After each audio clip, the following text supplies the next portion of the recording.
Good morning everybody and welcome back sa ating channel. At andito na naman po tayo upang maghanap ng mga magaganda nating pag-uusapan. Eto no, uh, pagkatapos na magsalita ni Mike Defensor doon sa may rally. Eto, meron na naman siyang naganap na interview, bago-bago lang. Panoorin natin kasi napaka-importante nito. Kumbaga, maganda tong topic nilang ito. Ito ay tungkol sa Saldico allegation versus Marcos Romualdez tapos Gutesa. Yan. Napakaganda ng topic na ito. Isa sa mga magpapalinaw na ito sa totoo lang, hindi pa natin napapanood to. Bahala na kayo mag-react. Ako din, mamaya magre-react pagkatapos ng video na ito. So, panoorin natin sabay-sabay. Inshallah. Let's go, Madam Karen. This morning is former House lawmaker. Ay, ano rin pala, no? Masabi ko lang, ito si Karen Davila, no?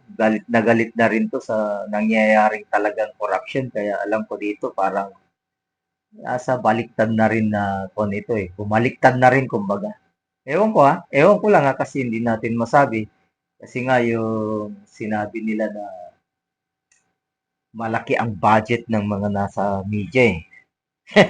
Sino ba yung nag-ano doon? Nag, may nagsiwalat nun. Pero parang si Mark Defensor din yata. So, panoorin na lang natin. Mike Defensor. Good morning to you, Mr. Defensor. Good morning, Mike. Good morning, Karen, and good morning to all the viewers there. All right. Before we talk about where is Orly Guteza, I want to ask you first about your reaction with the resignations of Budget Secretary Bersamin, Budget Secretary Mina Pangandaman, Executive Secretary Bersamin, Senator Panfilo Lacson giving a privileged speech already saying that they were collecting money without the knowledge of the president. Well, first of all, Karen, IPT, Executive Secretary Bersamin and Secretary Amina, because ang feeling ko, all this emanates from the President. The power of DBM Secretary Amina comes from the President, Executive Secretary Lucas Bersamin, the power that he has as Executive Secretary comes from the President. So parang malabo sa akin yun na biglang itong dalawa yung tinuturo, no? And I would think, okay, sige, sinabi na, Yusek Bernardo said, ito yung ginawa nila based on the letter given to Senator Lacson. But I think it's time for them, Executive Secretary Bersamin at saka si Secretary Amina, na magsalita. Ano ba talaga yung nangyari? How did this happen? How can 100 billion, di na tayo nag-uusap ng million ngayon, escape the President? Yan ba'y inutos sa kanila as stated by Saldico? O ito ba talaga ay ginawa lang nila as part of the scheme? Because you have to understand, in the end, they will be the fall guys. Nung una, ang fall guys si Saldico. Eventually, Saldico spoke out. Now, it looks like it will fall on the hands or the case will be, the masterminds now would seem to be Executive Secretary Bersamin and Secretary Amina Pangandaman. So tingin ko dapat silang magsalita and liwanagan ng itong issue to. It's a question not just of governance but their reputation, their names. Okay, and that's very interesting what you said na ngayon, posibleng sila na ang fall guy. But with the reaction of Malacanang accepting their resignations, Senator Panfilo Lacson claiming the president didn't know about it, is it right to say, Mr. Defensor, that technically everybody is believing Zaldico's testimony? They're all reacting from his testimony. Ang problem kasi, Karen, is at this point, okay, I'm not saying that Saldico is not guilty. But in that particular case of the 100 billion, makikita mo talaga, no? Si Saldico was saying, hindi ako involved dyan, kanila napunta yung pera. For me, it's an admission in a legal posturing. First admission, I think it is true. That happened. Now, the fall guys being pointed to are Secretary Amina Pangandaman and ES Bersamin. So, hindi lang sinasabing hindi totoo. The items are there. Kasi handa si Saldi. May ledger siya. He pointed out the items in the bicameral report that these are the items that came out. So hindi na lang ma-deny yun. And then there's the delivery of money, yung mga maleta. Of course, si Saldi naman, I would say, was advised by the lawyer na don't get involved. No? Di ba sabi niya, hindi ako involved dyan, wala ako dyan. Tingin ko walang naniniwala sa atin doon. But the point is, you have now a person, in the person of Saldico, a witness, hindi ko pa alam kung witness to or the most guilty, but ang sinasabi niya, these are all orchestrated by Malacanang. Ngayon, ang naging posture rin ng Malacanang, oh yes, it is, but it's Bersamin and it's Pangandaman. So talagang hindi nila ma-debunk yung mismong testimony ni Saldico. Kumbaga sa sindikato, this is yung level of Saldi, he's probably the top 3 in the ranking of what happened. Yung sindikato na sinasabi ko madalas that now it is now the Philippine government, and you can never debunk what he is saying because all of it came from him. The ledger is with him, the budget started from him, and the delivery of money came from him. Okay. Now, do you believe that the Senate Blue Ribbon Committee at this point can still be impartial? You know, Karen, the problem is, okay, si Senator Lacson, in fact, we have had debates in the past. He would always say, oh, may pinasok na naman sa budget sa insertion. And, we would always say, teka lang, ba't kami? Congress kami. It's part of our job to make sure that our districts are taken care of. So I was very confident na, kasi strong si Senator Lacson about insertions, even before, to be fair with him. But now, what I'm seeing now is a script that they want to propagate, a narrative that they want the people to agree to, or to, what do you say, parang ito yung gusto na paniwala natin. Ang problem ko dyan is that if you curtail the truth and you have your own narrative for us to follow, then for me, that is wrong. Ang feeling ko, it should be whatever comes out, Diskaya, kay Saldico, ilabas nyo lang lahat yan. Never cover up for anything. Ngayon, ang masama dyan, if, well, and I've been asking si Executive Secretary Bersamin and Secretary Amina Pangandaman to come out. Sabihin din lang yung totoo. So that all of this will be ferret out. Lahat ng to malabas natin and makita natin talaga sino may kasalanan. Oo, matanong ko lang no, nakausap niyo po ba si former Executive Secretary Bersamin after he was let go? No, Karen, but I know of some people, of some circles that are already talking with him, close to him, maybe trying to convince him because in the end, you've been Chief Justice. You have a good reputation, integrity established. All of a sudden, you accepted the Executive Secretary position. Maybe in his mindset, he wanted to help the country. But now your name is being tarnished, your reputation ruined. And I think it's about time that he comes out. If he's not involved, and he should say what really happened and who's really involved. What about former Secretary Mina Pangandaman? Sir, have you been in touch with her? No, Karen. No. No. Yes. Okay. Now let's talk about Zaldico's testimony and Orly Goteza's testimony. Bago ko tanungin nasan si Orly Goteza, do you find similarities in the testimony? Do you feel it's a corroboration? Yes, Karen. And in fact, as I've said, many of the colleagues of Goteza, yung mga ex-Marines, ex-soldiers, in the future may come out. Now, in the case of Saldico, at first, when they arrested, now I'm saying they detained Goteza. When Saldico came out, I said, oh, okay na. There's a bigger witness. There's a bigger person who came out. And, I hope that this would be the time that Sergeant Goteza would be released. Then on part 2, he said Goteza's testimony is true. And then he started talking about the delivery, and then he started talking about the maleta. So it's exactly the same. You have to understand, Karen, when Saldico comes out, and you can ask a lot of people who've worked with him, he really has a ledger. And if you recall, Senator Lacson would always say, a ledger is evidence. When he listed it down, the money that he gave. Now, not only that maybe because of the big amounts that they're talking about, they also took pictures of the maletas. I understand that there are also videos and pictures. I do not want to preempt him. I do not exactly know what he's talking about. But what his lawyer is saying, and what Saldico is saying is that they're ready. They have the evidence. They have very strong evidence. Gutesa was only part of that because he mentioned only about 3-4 deliveries. But Saldico is talking about weekly deliveries as what Gutesa was saying. Pero hindi naman siya personally involved in some of the deliveries. Pero all of it, kasama sila. Kasama si Okay. Saldi. May Oo. listahan siya. Oo. Now, I think it's very important, balikan natin, how did you get involved in this whole scenario?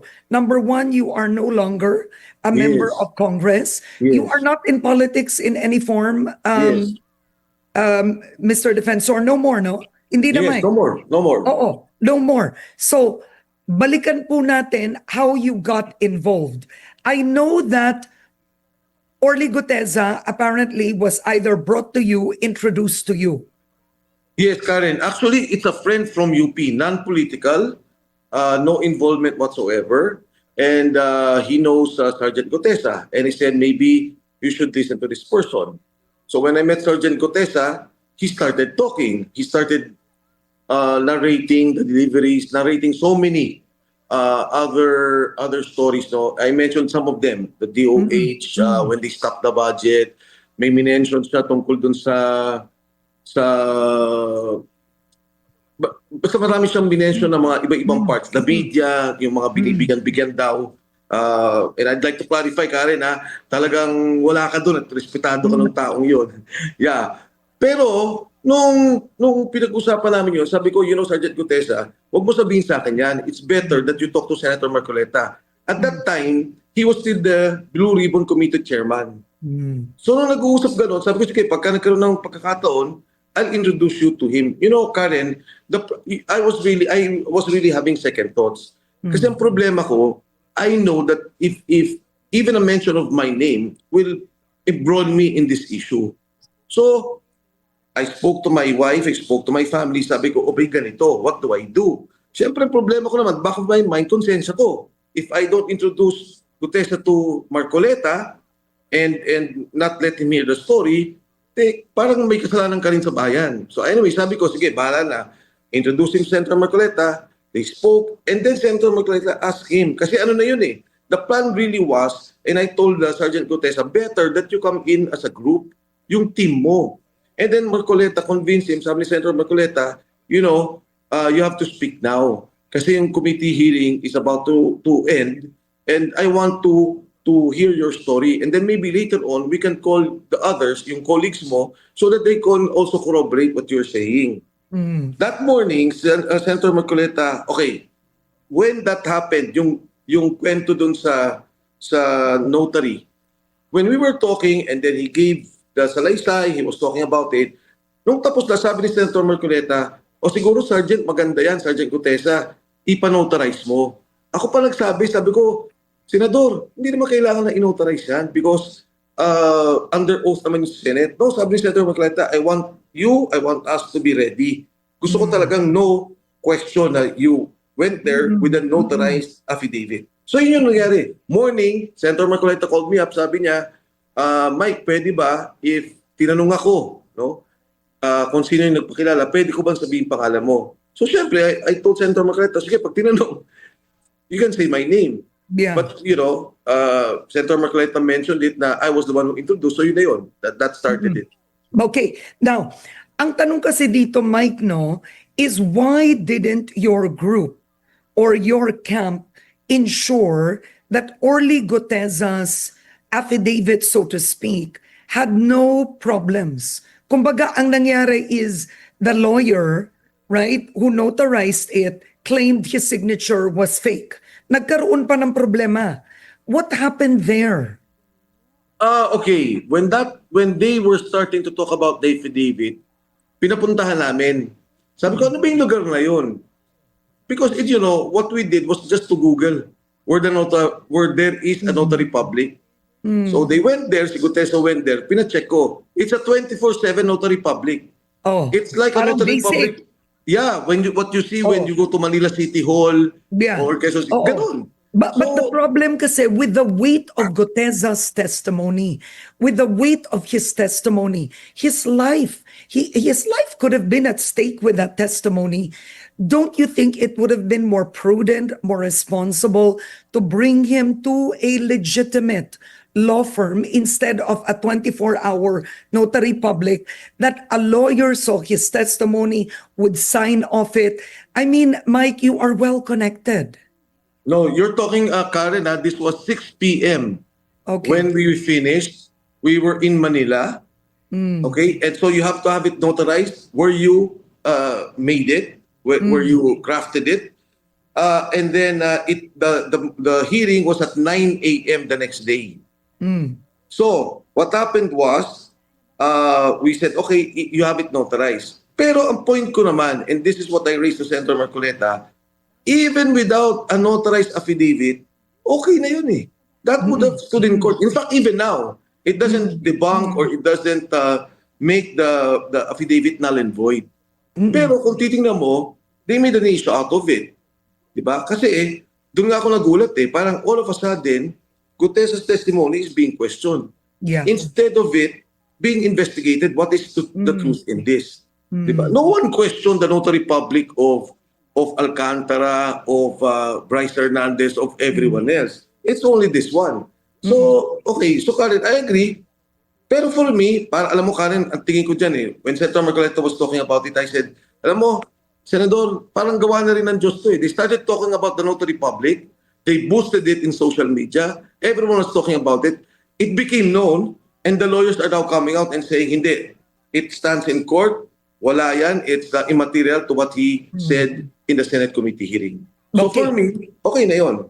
Oo. So, Mike, what happens to Orly Guteza now? Because it seems that you have Orly Guteza who came out, and then you have Zaldico. They have similar testimonies that can corroborate, but Orly Guteza is detained.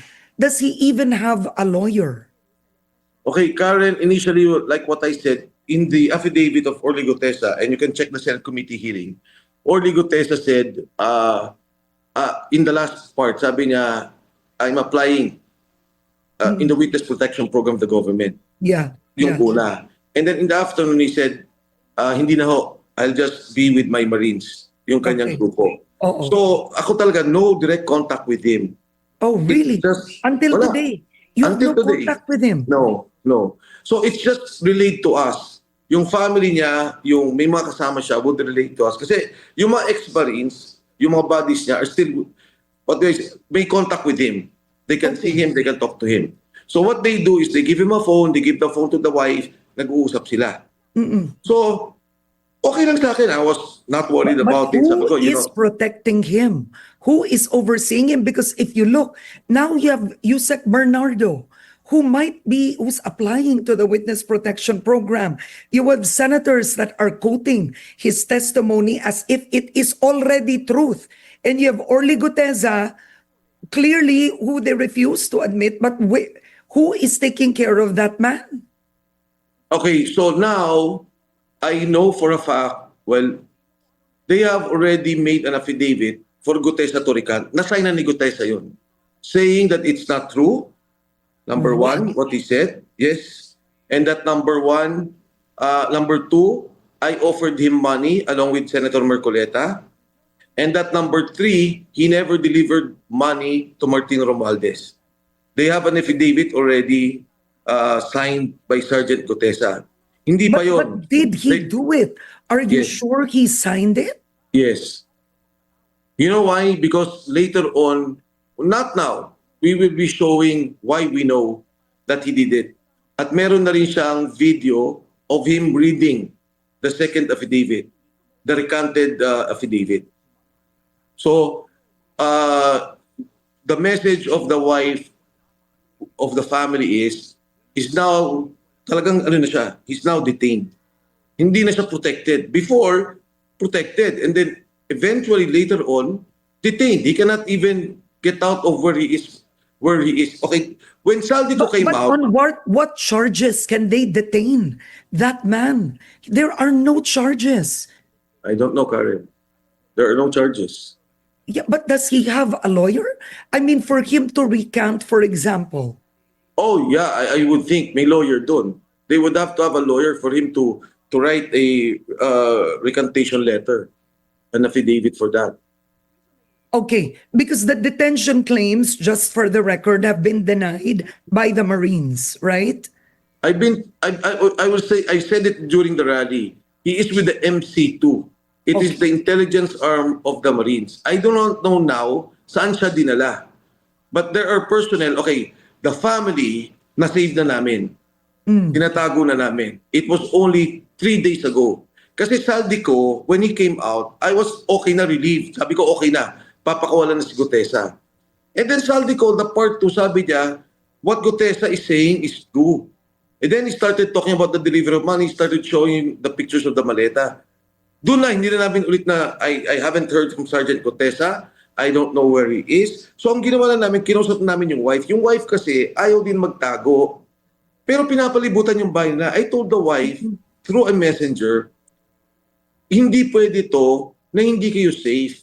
Kasi si Gutesa is worried about you. Nagwo-worry sila eh. She doesn't want to leave because something might happen to Gutesa. Oo. Gutesa Oo. naman is agreeing to all of them, to what they want, because he's afraid for his family. So kayo nakatago na yung wife, nakatago na yung family. But I think, isn't this, don't get me wrong, but isn't this a human rights violation at Yes. this point, or his civil liberties? There are Yes. no charges against Orly Guteza, none against that man, right? Ideally, he should be free to face the media. He should Yes. be free to talk to anyone at this point. Yes. And Nung accept una, to be visitors. honest, Karen, But he was is he able to accept even visitors?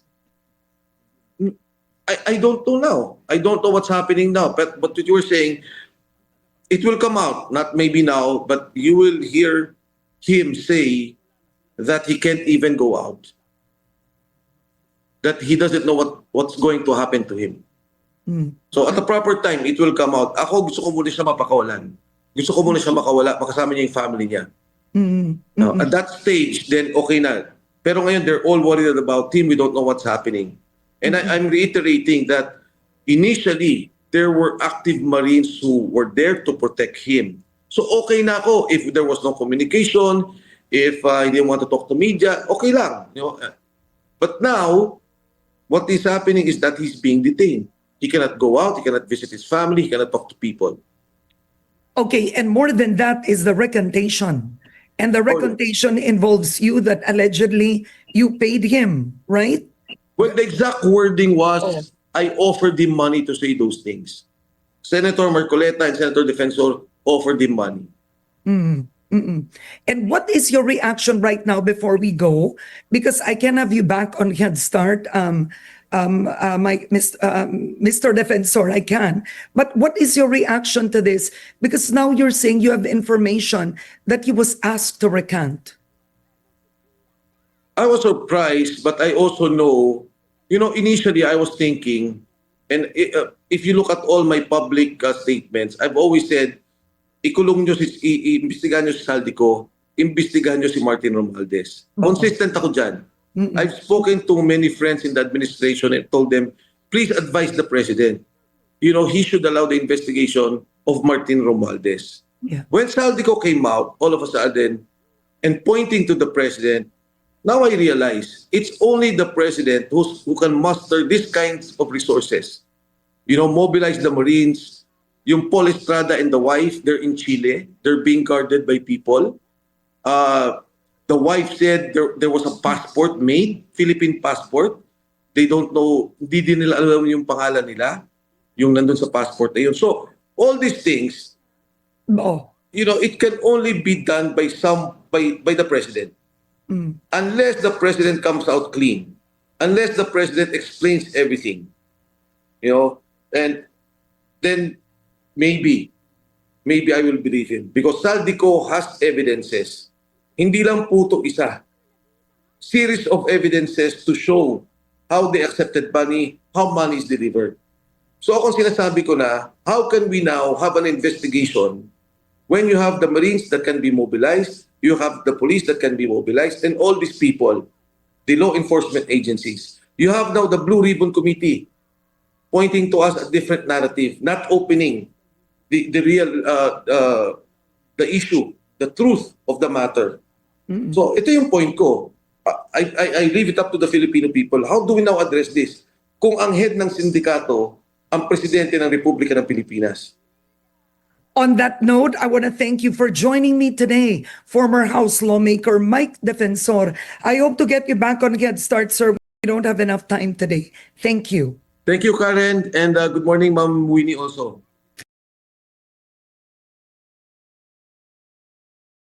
Habang nag-i-scroll tayo, ang kukuhanan ko sana yung rally. Yung pagsasalita niya doon sa rally on stage. Biglang sumingit to, dumaan. Bago-bago lang. Siguro ito mas malinaw kasi mas mainam. May nagtatanong at syempre, mas maganda to kasi may nagtatanong sa kanya. So, napakaganda ng video na ito.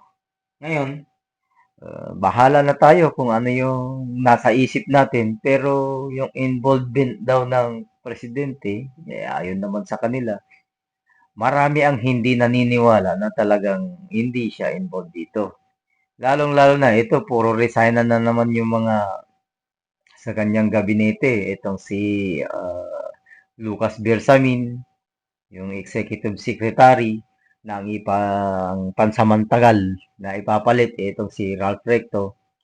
Isa sa mga napansin natin, sa lahat ng mga yung mga dumaan no? Yung nasa kuwan ko lang naabutan ko lang kasi hindi naman tayo sobrang thunders. Yung mga thunders na nakapagsabi na kauna-unahan kung si Ralph Recto na maging executive secretary na hindi ito abogado. Nagulat ako Akala ko abogado tong si Ralph Recto. Na kung makapagsalita, akala mo, wag niyo akong utusan. Parang mga ganun ng mga banat niya. Akala ko abogado to, yun pala, hindi naman pala abogado to. Kaya, kaisa-isa siya. So, ito nga, yung mga lumalabas. Ito, hindi sa atin galing galing to kay Madam Amy, na ang kanyang kapatid ay nagdodroga daw. So, eto na yung sinasabi natin na kapag ang isang tao nagdodroga, yung pag-iisip, hindi mo na mahirap arukin kumbaga Kasi may mga mundong ginagalawan na hindi natin alam. Tulad niyan, maglalagay siya ng isang executive secretary na hindi naman pala hindi abogado. Na kumbaga, mas mainam kung abogado para dahil lahat naman ng presidente, puro mga abogado yung mga kanilang mga executive secretary. Ngayon, kakaiba na naman to. Kaya nga, maraming mga espekulasyon. Tapos itong anong tawag nito? Si Manong Chavit. Sabi nga niya dinaig pa daw ni BBM yung 30 years ng kanyang tatay. Pinagkumpara yung kanilang achievement. Achievement daw sa pagkamal ng kaban ng bayan. Yun, sabi niya, hindi naman sa atin So hanggang dito na lang at maraming salamat po sa inyong panonood. At kung hindi pa kayo nakaka-subscribe, nandyan lang po ang subscribe button at pakiclick na rin yung notification bell para lagi kayong updated sa ating mga videos. Etong si Mike Defensor, isa na ito, kakasuhan din yan, malamang. Malamang yan. Pati mga yung mga mga nag-resign, itong Pangandaman. Ito, maraming mga alam to. Diyan si Executive Secretary, maraming mga alam yan. Ang masama niyan, baka mamaya gawing mga fall guy niya. So, hanggang dito na lang at maraming salamat. Syukran.